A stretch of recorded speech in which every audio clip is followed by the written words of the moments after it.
Bonjour, alors je vais vous parler des Carnets de l'apothicaire, qui est un manga qui se passe dans un pays qui est une sorte de Chine médiévale réinventée.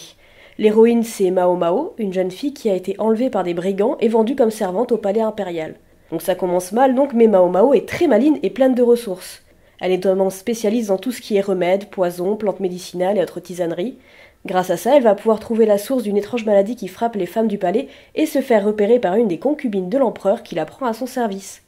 Les points forts de ce manga, ce sont ses personnages, ses intrigues et son ambiance. Ses personnages avec Mao Mao, qui est une héroïne très chaotique, du genre à tester des poisons sur elle par plaisir, mais très débrouillarde et intelligente. Elle rencontre plein de gens au palais comme Gyokuyo, la plus douce des gentilles des concubines de l'empereur, Jinchi, un noble malin et manipulateur qui a l'air d'avoir un très gros faible sur Mao Mao, et plein d'autres. Les intrigues, car le palais impérial est rempli de complots, de trahisons, de secrets et de tentatives de meurtre.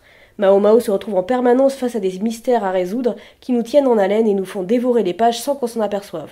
Et enfin, l'ambiance, celle d'une cour royale comme on les connaît, avec ses règles à elle, sublimées par le cadre magnifique de cette Chine imaginaire et les dessins superbes de Neko Kurage. Le genre de manga qu'on ne lâche plus une fois qu'on a commencé.